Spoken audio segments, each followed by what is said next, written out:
Hello students, today let's discuss about anti-tubercular drugs. Tuberculosis is a chronic granulomatous disease and is a major health problem in developing countries. The main causative organism is Mycobacterium tuberculosis. Mycobacterium tuberculosis അല്ലാതെ തന്നെ കുറച്ച് മൈക്കോബാക്ടീരിയംസ് ഉണ്ട്. അവരെ പറയുന്നതാണ് atypical mycobacterium or non tubercular mycobacterium. ആ ഒരു group of ഓർഗാനിസത്തിൽ വരുന്നതാണ് മൈക്കോബാക്ടീരിയം അവിയം കോംപ്ലക്സ്. അത് ഡിസെമിനേറ്റഡ് ടൈപ്പ് ഓഫ് TB ഉണ്ടാക്കുന്ന ഓർഗാനിസംസ് ആണ്. Mostly in immunocompromised patient. Example those in AIDS, those having AIDS. ഈ ഒരു ട്യൂബർക്കുലോസിസ് ഉണ്ടാവുന്നത് it is by the spread from infected droplet nuclei, mainly ലങ്സിനെയാണ് effect ചെയ്യുന്നത്. പിന്നീട് ബാക്കിയുള്ള ടിഷ്യൂസിനെയും ഓർഗൻസിനെയും ഒക്കെ എഫക്ട് ചെയ്യുന്നു.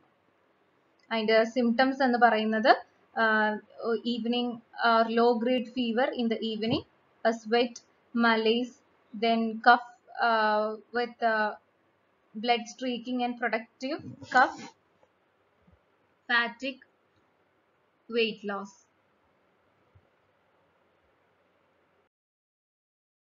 According to the clinical utility, the anti-TB drugs can be divided into two.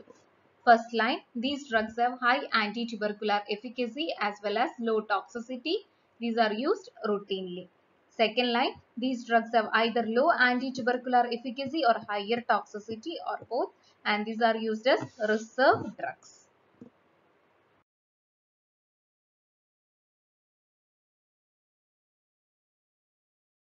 Isoniazid, rifampin, pyrazinamide, ethambutol, streptomycin. Second line drugs include ethionamide, prothionamide, then terazidone, cycloserine, para-aminosalicylic acid, rifabutin, thiacetazone. Then it includes fluoroquinolones, ofloxacin, levofloxacin, moxifloxacin, and ciprofloxacin. Also include injectable drugs like kanamycin, amikacin, and capreomycin.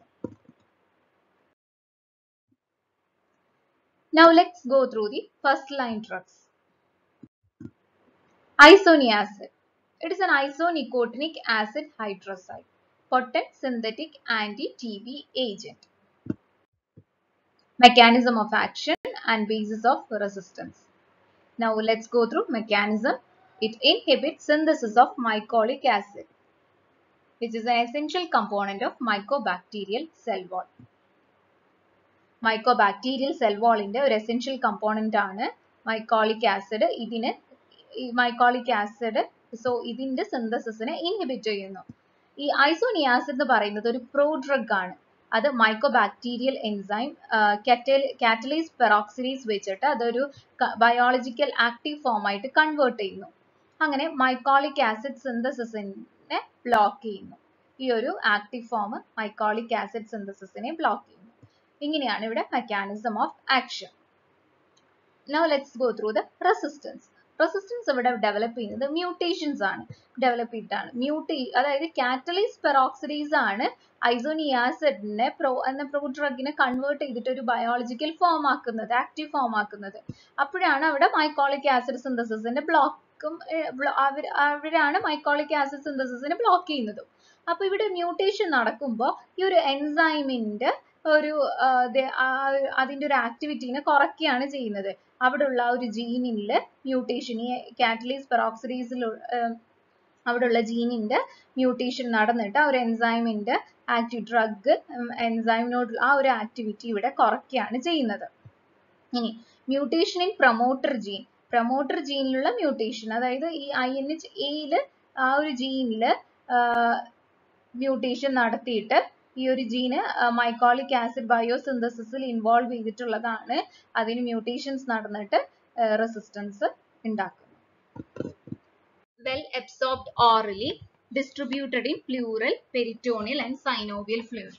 Metabolism, it undergoes acetylation by N-acetyl transferase to acetyl isoniazid.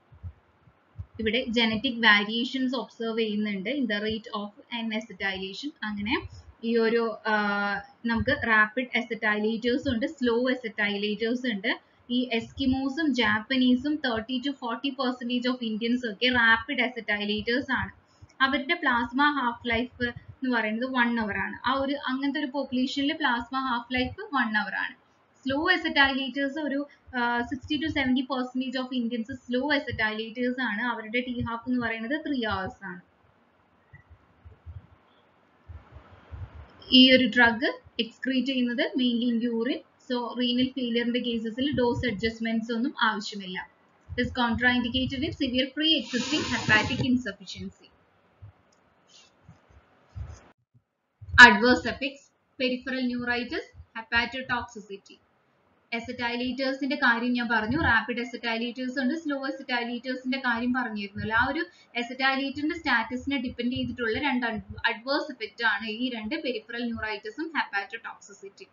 Other adverse effects: allergic reaction, xerostomia, haematological changes and convulsions in seizure prone patients.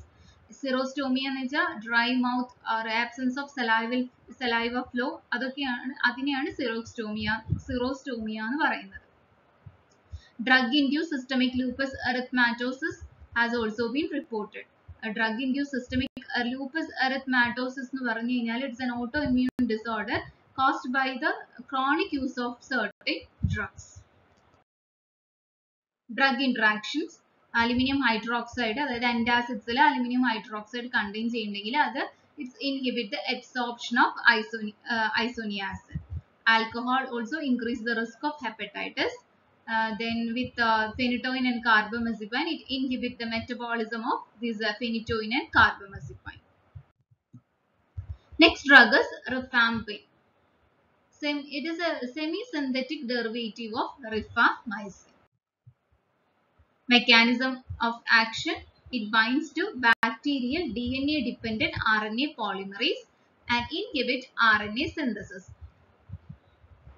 Drug ബാക്ടീരിയയുടെ DNA dependent RNA പോളിമറൈസിന് വന്ന് bind ചെയ്തിട്ട് RNAയുടെ സിന്തസിസിനെ inhibit ചെയ്യുന്നു. ഇത് host സെല്ലിനെ effect ചെയ്യുന്നില്ല. Bactericidal for both intracellular and extracellular mycobacterium tuberculosis. Good sterilizing and resistant preventing action when used in combination with other drug. ഇതിന്റെ resistance: point mutation in RPOB gene. Point mutation എന്ന് വെച്ച് കഴിഞ്ഞാൽ alteration or substitution of base pairs in the nucleotide gene. ഇതാണ് point mutation. അപ്പൊ ഈ ഒരു ജീനിൽ, ഈ ഒരു ഇവിടെ പറഞ്ഞിരിക്കുന്ന സ്പെസിഫിക് ജീനിൽ മ്യൂട്ടേഷൻസ്, പോയിന്റ് മ്യൂട്ടേഷൻ നടന്നിട്ട് ഇവിടെ റെസിസ്റ്റൻസ് ഡെവലപ്പ് ചെയ്യുന്നു. RPOB gene എന്ന് പറയുന്നത് it is the gene present on the beta subunit of RNA polymerase. അപ്പോൾ ഇവിടെ പോയിന്റ് മ്യൂട്ടേഷൻസ് ഒക്കെ നടക്കുമ്പോൾ thereby they prevent the binding of drug to RNA polymerase. Pharmacokinetics: well absorbed after oral administration, distributed in tissues, tubercular cavities, placenta, highly protein bound. It is excreted mainly through liver into bile, undergoes enterohepatic circulation. Dose and clinical use: as anti-tubercular drug, its daily dose is 600 mg as single dose before breakfast, but also it is given as 600 mg in single dose before breakfast thrice a week.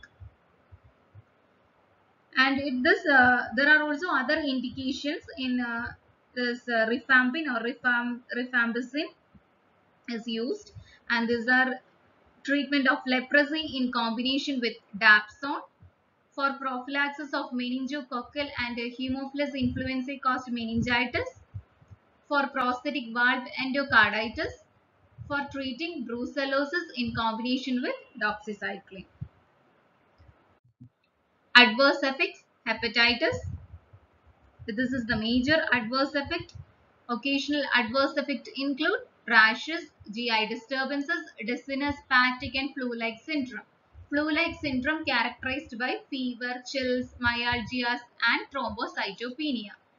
It's impart harmless red-orange color to urine. ഈ ഒരു drug എടുക്കുമ്പോൾ യൂറിനിൽ red orange colour, ആ ഒരു discolouration, അങ്ങനത്തെ ഒരു colour കാണും. Urine ഒരു red orange കളറിലായിരിക്കും urine ഉണ്ടാവുക. അപ്പൊ അതൊരു പ്രത്യേകിച്ച് ബോഡിക്ക് വേറൊരു ഹാം ഒന്നും ഇല്ലെങ്കിലും പക്ഷെ പേഷ്യന്റ് ഇത് നേരത്തെ പറഞ്ഞിട്ടില്ലെങ്കിൽ പേഷ്യന്റ് പെട്ടെന്ന് പാനിക് ആവാൻ ചാൻസസ് ഉണ്ട്. അതുകൊണ്ട് ഈ ഒരു ഡ്രഗ് അഡ്മിനിസ്റ്റർ ചെയ്യുന്ന സമയത്ത് പേഷ്യന്റിനോട് ഇത് നമ്മൾ ഇത് കൃത്യമായി ഈ കാര്യങ്ങൾ പറഞ്ഞ് മനസ്സിലാക്കി കൊടുക്കണം. Drug interaction enzyme inducing property ആണ് ഇതിനുള്ളത്.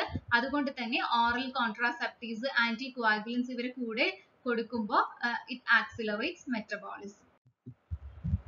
Ethambutol, it's a synthetic tuberculostatic drug. It is active against Mycobacterium tuberculosis, Mycobacterium cancerae and Mycobacterium avium intracellulare. Mechanism, Mycobacterial arabinosyl transferases എന്ന് പറയുന്ന എൻസൈമിനെ ഇൻഹിബിറ്റ് ചെയ്യുക. It inhibits Mycobacterial arabinosyl transferases. ഈ ഒരു എൻസൈമിനെ എന്തിനാണ് inhibit ചെയ്യുന്നത് വെച്ച് കഴിഞ്ഞാൽ ഈ ഒരു എൻസൈം ആണ് അറാബിനോഗ്ലൈക്കാൻസ് എന്ന് പറഞ്ഞ ഒരു കോമ്പോണന്റ് ഉണ്ട്. അത് it's an essential component for mycobacterial cell wall. മൈക്കോബാക്ടീരിയലിന്റെ സെൽ വാളിന്റെ എസെൻഷ്യൽ കോമ്പോണന്റ് ആണ് അറാബിനോഗ്ലൈക്കാൻസ്. ഇവരുടെ പോളിമറൈസേഷനെ പ്രിവെന്റ് ചെയ്യും. അറാബിനോസൈൽ ട്രാൻസ്ഫറേസ് പിന്നെ ഇൻഹിബിറ്റ് ചെയ്യുമ്പോൾ അറാബിനോഗ്ലൈക്കാൻസിന്റെ പോളിമറൈസേഷൻ അത് പ്രിവെന്റ് ചെയ്യുന്നുണ്ട്. അതാണ് മെക്കാനിസം ഓഫ് ആക്ഷൻ. റെസിസ്റ്റൻസ് എന്ന് പറയുന്നത് point mutation in the gene that encodes arabinosyl transferase enzyme. Arabinosyl transferase encode ചെയ്യുന്ന ജീനിൽ point mutation നടക്കുക. ഇങ്ങനെയാണ് അവിടെ റെസിസ്റ്റൻസ് ഡെവലപ്പ് ചെയ്യുന്നത്. Pharmacokinetics, oral bioavailability 80%. It is widely distributed. Dose and clinical use. It is commonly included as a fourth drug along with isoniazid, rifampin and pyrazinamide in the treatment regimen of tuberculosis. If used alone, resistance develops rapidly. Usual dose 800 to 1000 mg orally. Used in combination with clarithromycin and rifampicin in the treatment of Mycobacterium avium intracellular infection in AIDS patients. Higher doses is given is preferred in tubercular meningitis. Adverse reaction. Ethambutol, if used in a dose of 25 mg per kg per day continued for more than 9 months can cause retrobulbar neuritis, impairing visual acuity and red-green color discrimination. And this drug should be avoided in children below 5 years. Ethambutol decreases renal excretion of urate and may precipitate gouty arthritis. Other effects are GI intolerance, rashes, fever, dizziness. Pyrazinamide, pyrazine derivative of nicotinamide. Pyrazinamide is a pyrazine derivative of nicotinamide. Mechanism of action. Pyrazinamide is converted to pyrazinoic acid, which is an active form by bacterial pyrazinamidase enzyme, and disrupt mycobacterial cell membrane metabolism and transport functions. Pyrazinamide ഒരു active formulaയിട്ട് convert ചെയ്യും, that is pyrazinoic acid, by an enzyme pyrazinamidase. And this disrupt mycobacterial cell membrane metabolism disrupt ചെയ്യും, അതുപോലെ transport functions ഒക്കെ disrupt ചെയ്യുന്നു. Resistance. ഇവിടെ resistance develop ചെയ്യുന്നത് by mutation in the gene that encodes pyrazinamidase enzyme. Pyrazinamidase enzyme encode ചെയ്യുന്ന ജീനിൽ mutations നടക്കുന്നു. അങ്ങനെയാണ് ഇവിടെ resistance develop ചെയ്യുന്നത്. Pharmacokinetics. Well absorbed after oral administration, widely distributed, plasma half-life 9 to 10 hours. Dose 1500 mg orally once a day. It can also given in 2 equally divided dose. Adverse effect. Hepatotoxicity, nausea, vomiting, drug fever and hyperuricemia. Streptomycin. Aminoglycosides നമ്മൾ already പറഞ്ഞൊരു drug ആണ് streptomycin. And so it's a part of aminoglycoside antibiotic. First clinically useful anti-tubercular drug, but less effective than isoniazid or rifampin. It acts only on extracellular bacilli, poor penetration into the cells. Doesn't cross BBB but penetrates tubercular cavities.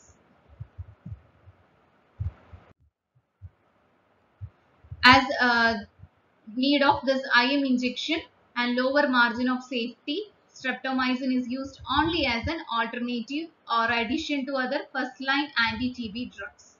ഇതിന് IM injections ആയിട്ടും കൊടുക്കുന്നുണ്ടും പിന്നെ ഇതിന്റെ ഓട്ടോടോക്സിസിറ്റിനെ പറ്റി നമ്മൾ already discuss ചെയ്തതാണ്. ഓട്ടോടോക്സിസിറ്റിയും nephrotoxicity അങ്ങനെയുള്ള ഒരു law margin of safety ഉള്ളത് കൊണ്ട് സ്ട്രെപ്റ്റോമൈസിൻ അതൊരു ഓൾട്ടർനേറ്റീവ് ആയിട്ടോ അല്ലെങ്കിൽ മറ്റ് ഫസ്റ്റ് ലൈൻ ഡ്രഗ്സിന്റെ കൂടെയാണ് ഇത് കൊടുക്കാറ്. ഇതിന്റെ use it is restricted to maximum of 2 months and is also labeled as supplemental first line drug. So നമ്മൾ ഇതുവരെ പറഞ്ഞത് ഫസ്റ്റ് ലൈൻ ഡ്രഗ്സ് ആണ്. ഫസ്റ്റ് ലൈൻ ഡ്രഗ്സിൽ ഇൻക്ലൂഡ് ചെയ്തത് isoniazid, rifampicin or rifampin, ethambutol, pyrazinamide and streptomycin. First line drugs ആ പേര് പോലെ തന്നെ അത് ട്യൂബർക്കുലോസിന്റെ ട്രീറ്റ്മെന്റിൽ ഫസ്റ്റ് ആയിട്ട് യൂസ് ചെയ്യുന്ന ഡ്രഗ്സ് ആണ് ഈ ഫസ്റ്റ് ലൈൻ ഡ്രഗ്സിൽ വരുന്നത്.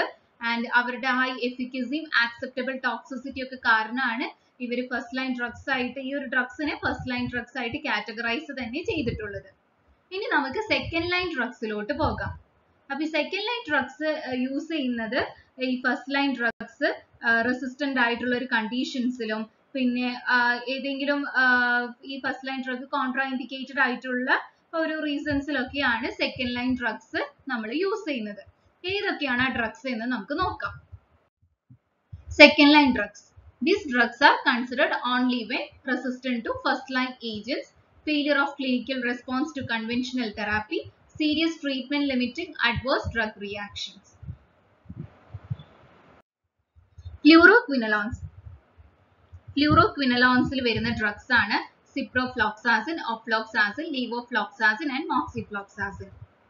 ഈ ഒരു ഡ്രഗ്സ് മൾട്ടിപ്പിൾ ഡ്രഗ് റെസിസ്റ്റന്റ് ട്യൂബർക്കുലോസിസിലും അതുപോലെ മൈക്കോബാക്ടീരിയൽ അവിയം കോംപ്ലക്സ് ഇൻഫെക്ഷൻ ഇൻ എയ്ഡ്സ് പേഷ്യൻസിലൊക്കെ ഇതൊരു കോമ്പിനേഷൻ ആയിട്ട് യൂസ് ചെയ്യുന്നുണ്ട്. മൾട്ടിപ്പിൾ ഡ്രഗ് റെസിസ്റ്റന്റ് TB എന്ന് പറഞ്ഞു കഴിഞ്ഞാൽ ആന്റി TB ഡ്രഗ്സ് ഒന്നോ രണ്ടോ ആന്റി TB ഡ്രഗ്സ് ഈ ഒരു മൈക്കോബാക്ടീരിയത്തിനോട് റെസിസ്റ്റന്റ് ആവുന്ന കണ്ടീഷൻ ആണ് multiple drug resistant TB or multiple drug resistant tuberculosis എന്ന് പറയുന്നത്.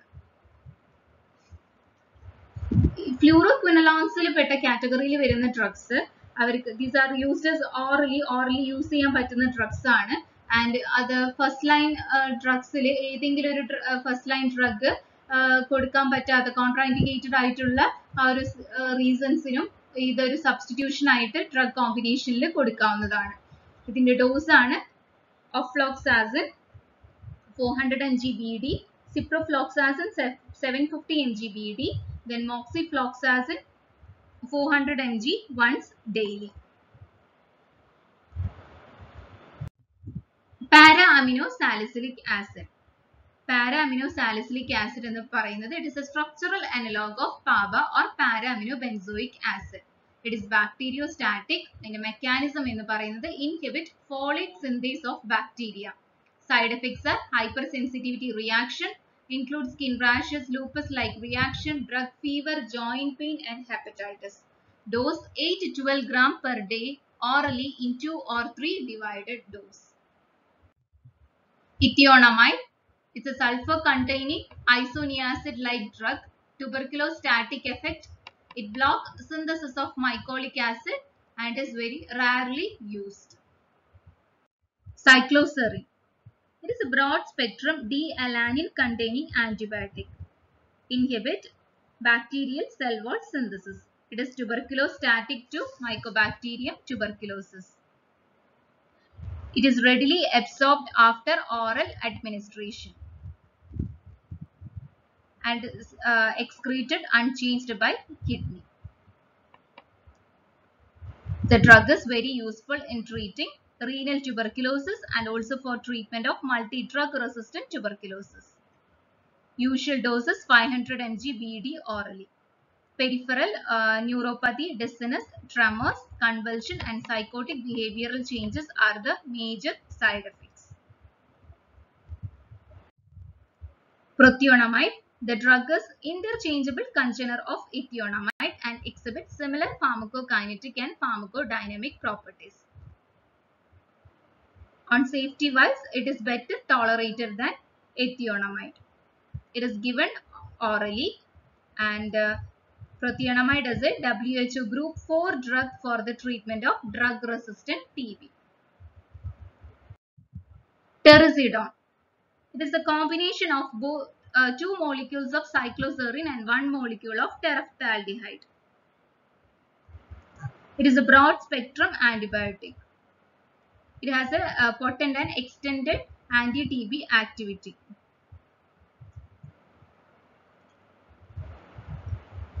It inhibits cell wall synthesis by impairing peptidoglycan formation, given orally with a dose 250 to 750 mg OD. It is recommended for pulmonary and extrapulmonary TB caused by strains of Mycobacterium tuberculosis or avium. Thiaacetazone. Thiaacetazone, because of its low cost and efficacy in combination with isoniazid, it was once used as a first-line drug for tuberculosis. But now it is no longer used because of its ototoxicity and life-threatening hypersensitivity reactions. Rifabutin. Rifabutin is a structural analog of rifampicin. റിഫാംബസിൻ എന്ന് പറയുന്നത് first line drug ആയിട്ട് നമ്മൾ discuss ചെയ്തിരുന്നു. ആ റിഫാംബസിൻ ആയിട്ട് ചില കാര്യങ്ങൾ commonly അവർക്ക് സെയിം ഫീച്ചേഴ്സ് ആണ്, പക്ഷെ ചില കാര്യങ്ങൾ അവർ ഡിഫർ ചെയ്യുന്നുണ്ട്. കോമൺ ഫീച്ചേഴ്സ് എന്ന് പറയുമ്പോൾ മെക്കാനിസം ഓഫ് ആക്ഷനും പിന്നെ common spectrum of activity and also common molecular basis of their resistance development. And difference ചെയ്യുന്ന കാര്യങ്ങൾ എന്ന് പറയുന്നത് they are less potent inducer ആണ്, potent inducer of enzymes cytochrome P450. So they have lesser drug interactions, and they have more better activity than rifampicin against Mycobacterium avium complex, and they are also active against rifampicin resistant strain and is also having a longer plasma half-life. Adverse effects include skin rash, GI intolerance, neutropenia, hepatitis, and red-orange discoloration of urine, as in the case of rifampicin.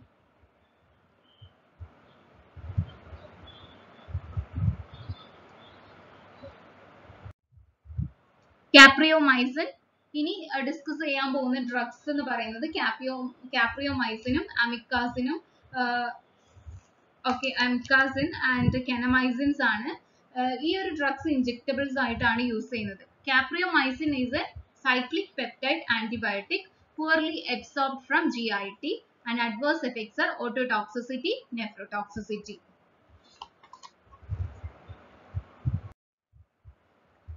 Kanamycin and amikazin. It's a tuberculocidal aminoglycoside antibiotic. The revised National Tuberculosis Council program standardized regimen for multiple drug-resistant TB includes kanamycin, but in many countries, amikazin is preferred because it is considered less toxic. ഇവരുടെ toxicity നമ്മൾ അമിനോഗ്ലൈക്കോസൈഡിൽ discuss ചെയ്തതാണ്. ഓട്ടോടോക്സിസിറ്റിയും നെഫ്രോടോക്സിസിറ്റിയും ഒക്കെ ഉള്ളത് കൊണ്ട് തന്നെ ഈ ഒരു drug multi drug resistant ആയി ട്യൂബർക്യുലോസിസിൽ ഇതൊരു സെക്കൻഡ് ചോയ്സ് ആയിട്ടാണ് കൺസിഡർ ചെയ്യുക after streptomycin and even capreomycin. Newer anti-TB drugs. This include bedaquiline and linezolid. Bedaquiline, it is a diaryl quinoline derivative possessing chemical resemblance to quinolones. ഇതിന്റെ mechanism of action ഒരു unique mechanism ആണ്.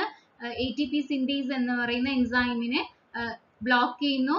Thereby bacteria cannot generate energy, the bacteria die, and the patient's condition start to improve. Bedaquiline orally ആയിട്ടാണ് കൊടുക്കുന്നത്. It is given orally and the drug is rapidly absorbed. And in circulation, drug remains highly protein bound. It's slowly metabolized by cytochrome P3A4 enzyme to several metabolites. അതിൻ്റെ ഒരു active metabolite ആണ് M2 metabolite, exhibit a long terminal half life of about 5 months.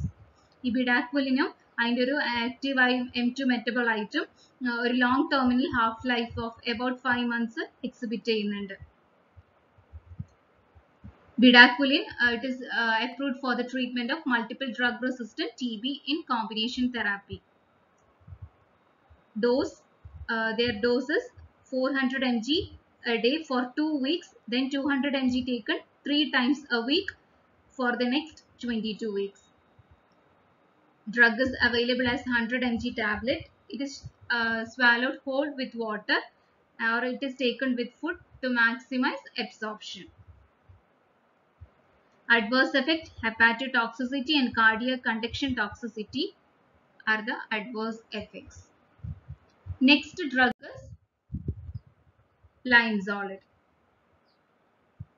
Linezolid has a is very effective against both drug susceptible as well as drug resistant Mycobacterium tuberculosis, and is successfully used as a component of multi-drug regimen in patients with drug resistant TB. Drug resistant TB logge main aayittu use cheyyuna oru drug aanu linezolid. പക്ഷേ ഇതിന്റെ adverse effect ആണ്, prolonged ആയിട്ട് ഇത് use ചെയ്യാൻ പറ്റില്ല. Prolonged ആയിട്ട് use ചെയ്യുമ്പോൾ it causes bone marrow suppression and peripheral neuropathy which may be irreversible. This is all about anti-tubercular drugs. Hope you have all understood about these drugs, and if you have any doubt, text me. Have a nice day.